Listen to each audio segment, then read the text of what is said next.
mercy, O Lord, be upon us. Rejoice in the Lord, O you righteous. Wisdom. The reading is from St. Paul's letter to the Romans. Let us be attentive.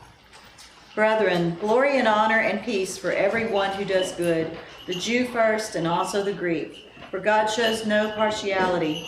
All who have sinned without the law will also perish without the law, and all who have sinned under the law will be judged by the law. For it is not the hearers of the law who are righteous before God, but the doers of the law who will be justified. When Gentiles who have not the law do by nature what the law requires, they are a law to themselves, even though they do not have the law. They show that what the law requires is written on their hearts, while their conscience also bears witness, and their conflicting thoughts accuse, or perhaps excuse them on that day, when, according to my gospel, God judges the secrets of men by Christ Jesus. Peace be unto you, the reader. Hallelujah. Hallelujah.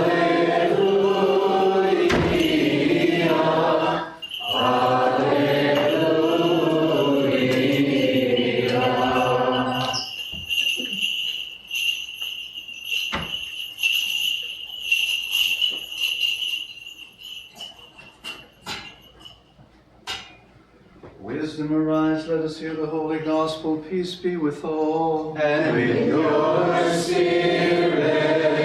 The reading is from the holy gospel according to St. Matthew. Let us be attentive. Glory to you, Lord. Glory to you. At that time, walking by the Sea of Galilee, Jesus saw two brothers, Simon, who was called Peter, and Andrew, his brother.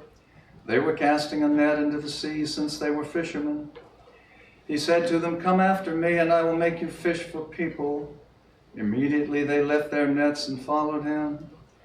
Going on from there, he saw two other brothers, James the son of Zebedee and John his brother. They were in a boat with their father Zebedee, mending their nets. Jesus called them, and at once they left the boat and their father and followed him. Jesus traveled throughout Galilee, teaching in their synagogues, preaching the good news of the kingdom, and healing all kinds of diseases and sickness among the people. Glory to you, O Lord. Glory to you.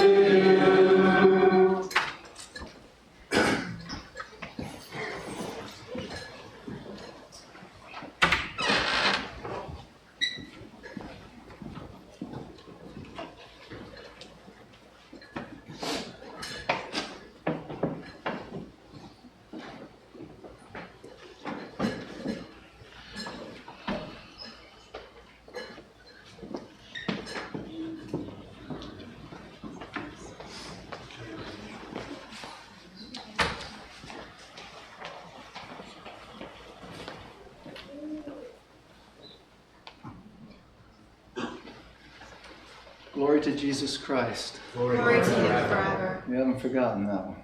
It's been a long time.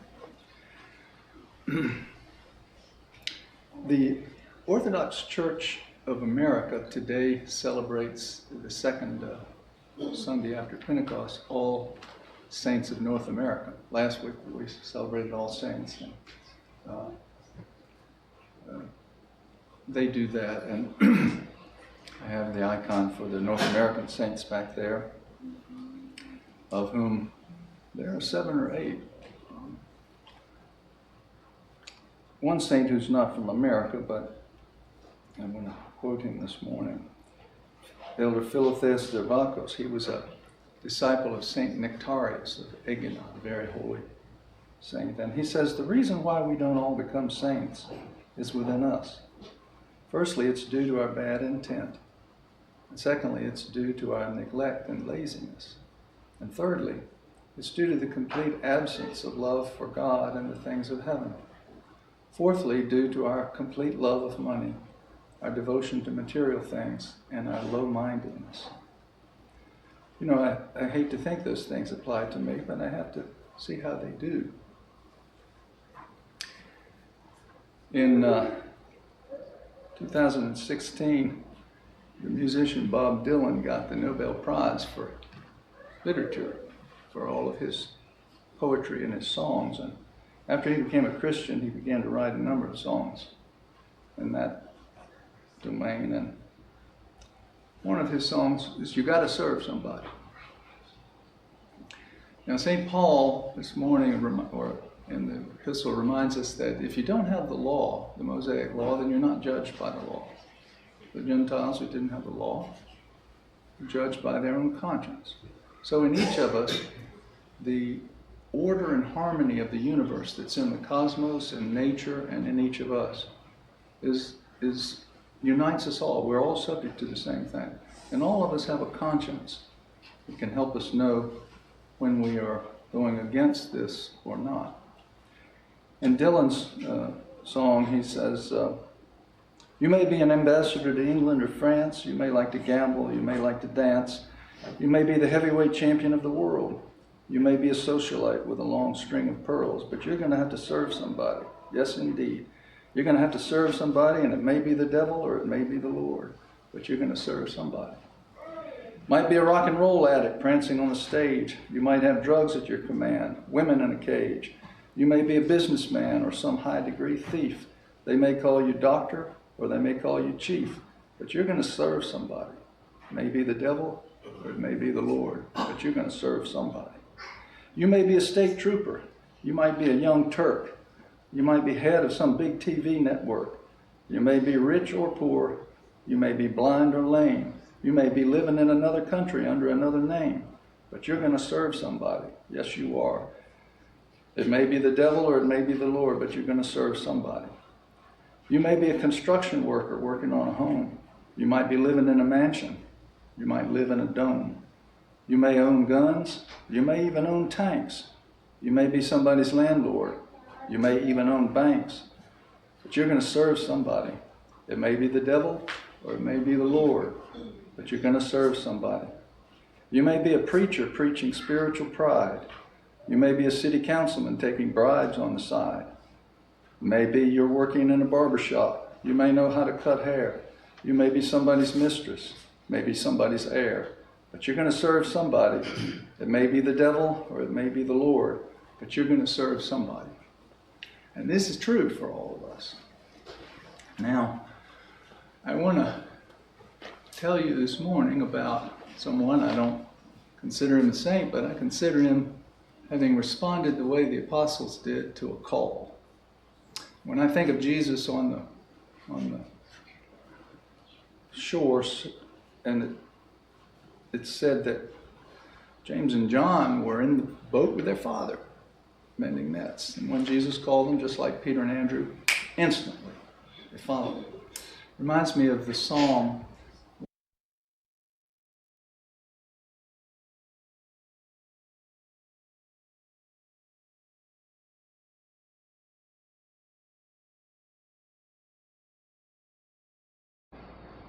A vocation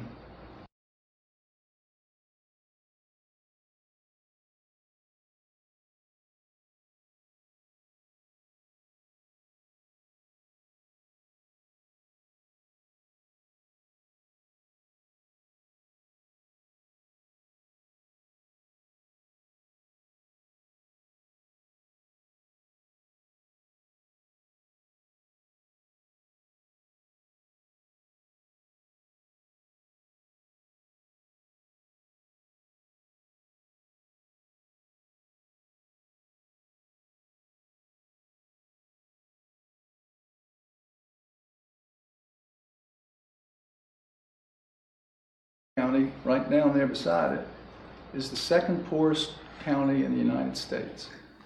The places there were just dying. And part of the reason they were dying is because big agriculture began to convince the farmers 70 years ago that if they started fertilizing their fields, the grass would grow better and they could feed the cows better. It looked like it did. But then they had to use pesticides because what was happening was all the dung beetles and all the other microorganisms in the soil were dying because of what was being put on them.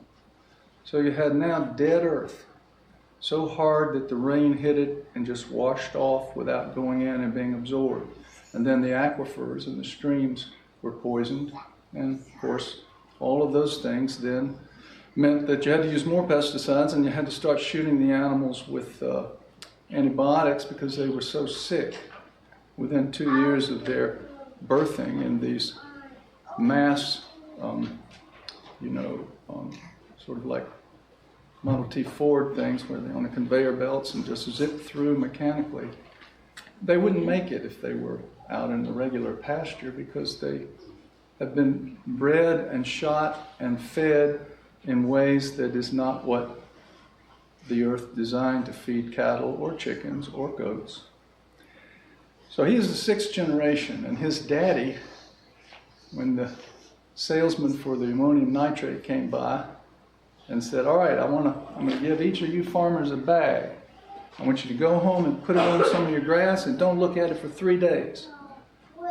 So when they came back, they had this bluest, most beautiful grass, and they were all hooked. So they all started doing this, and of course it led to making it so they basically didn't do anything except pump these cows up extra, get them extra fat, and send them off very quickly. And they got some money, but the money was going up to big agriculture.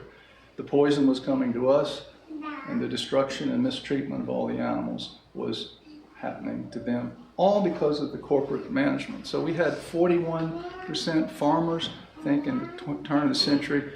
Now it's 1%. The rest is big agriculture.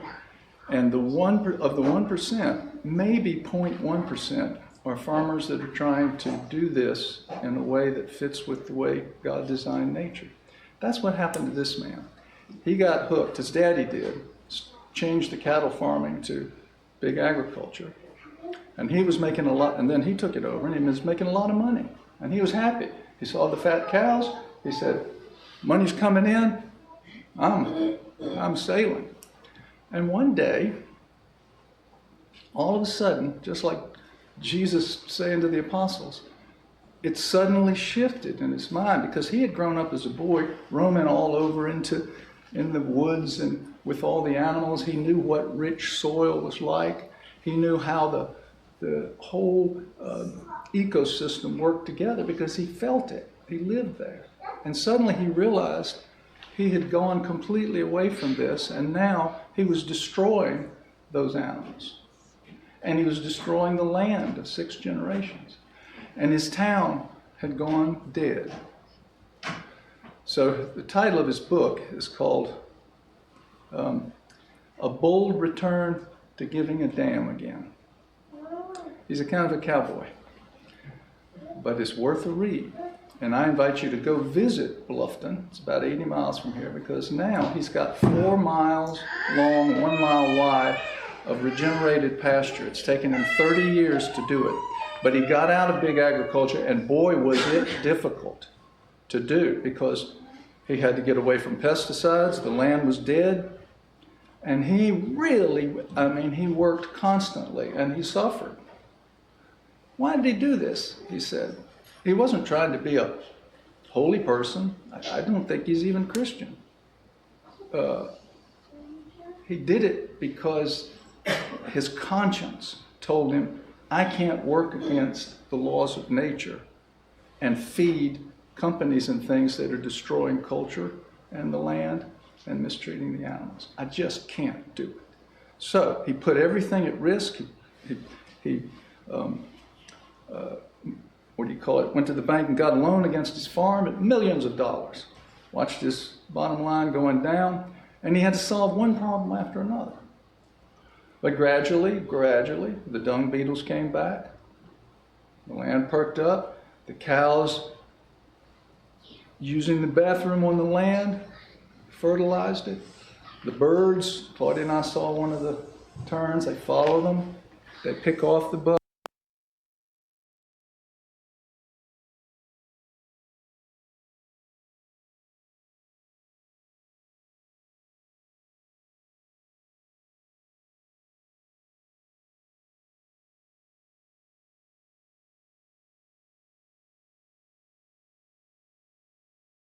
grass-fed, pure, no insecticides, no antibiotics, good beef.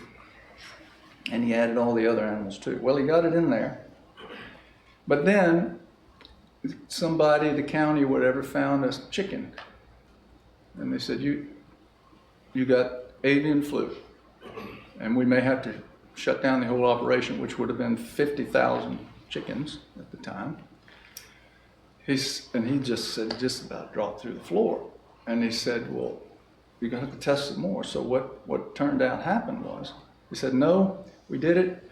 You're actually okay. The chicken did have an avian flu, but it wasn't the really bad kind, and you don't have to kill them. And so they started discussing this, and he said, we found something else unique in your chicken that we haven't seen anywhere else. Your chicken has antibodies against the severe flu, avian flu. Where did they come from? And he said, well, suppose some wild birds came in here and dropped those bacteria on the ground, and my chickens ate it, and some of them developed antibodies to it because they're healthy and everything works together. He said, can you think of any other explanation? The man said, no, I can't. Okay, I tell you this because I read this book and I see someone who suffered tremendously to turn around something that we're all kind of slowly, without realizing it, and we don't know how. Most of us don't think about how animals are treated.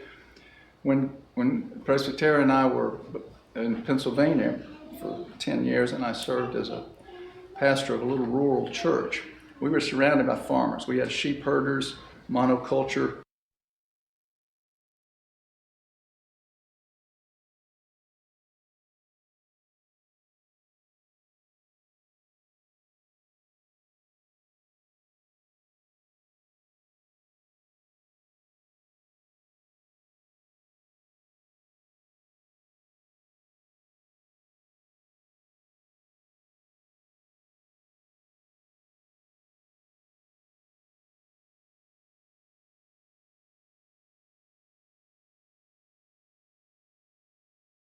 Sometimes I thought it might have been 3 Mile Island, but I also wonder about all those pesticides. And what we saw also was that the farmers were not being able to make it even then, and the land was being bought up by doctors and lawyers from the outlying cities who would come in and get a little farm to have a place. The Amish were not able to expand, and they were having trouble because they couldn't afford it anymore. So fast forward, all these years, and now I see a man who succeeded, and I see what it cost him, and he's making it. But what's also amazing is that not only did he regenerate the land and bring all these animals that works, but he regenerated the town a little bit, because he had to have a meat processing plant, and then he had to have people to take care of what the goats were doing, and so then he's now writing over $100,000 a month just for payroll for people who he's paying well, who have jobs now and want to be in that little place because they want a life like that. And so now the town is reviving a little bit. When we were over there a couple of days ago, I accidentally met him. I didn't know it was him, but it was a bunch of people at the table, and Presbyterian and I were there. I saw this man. I didn't stare at him, but I thought, he looks like he's got some authority. Not the authority of a policeman, but somebody who's been around the block. Well, it turned out to be him, and he was eyeing us too. And he finally said, where are you folks from? And I said, Columbus, Georgia. I said, I wish you were a little closer. He said, we got Tallahassee over here, Dothan over there, Columbus there. We don't want you any closer. So then neither one of us said anything for a while. And then he said, what do you do? I said, well, I'm a psychotherapist and an Orthodox priest in the Eastern Church. He said, we don't get many of those around here. I said, that's because y'all don't have enough crazy people here. Anyway, I later learned it was him as I was walking out to my truck and coming back, and he looked up and he said, thank you folks for coming. And then I went in and saw his book, and I bought it, and I've been reading it. I tell you that today because it's very true what St. Paul says. We all have a conscience. We're all going to serve Christ or not, whether we know it or not. And this man who's done this really good and hard work has done a lot of good, and he's followed his conscience. And the Lord will judge him according to that. What you and I have to do is look and see if we really are responding to our vocation. Are we living by our conscience? Are we really taking seriously the fact that everything in the created world out here and in here is one fabric? Everything relates to everything else. And we either all live or all of us die. I mean, we're all going to die literally, but I mean, this thing about trying to have it and you not.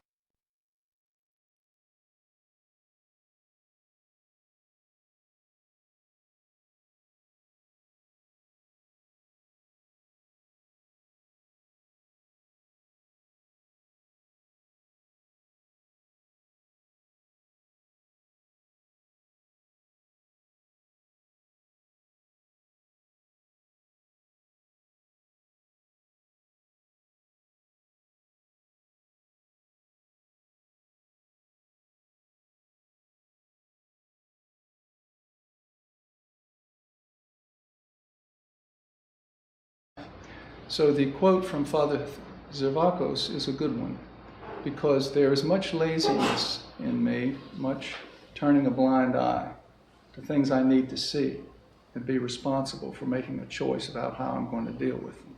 And if I don't, I'll be judged for this. So may the Lord help us to awaken to the fact that He made a paradise, put us in it, and He wants us to be good stewards.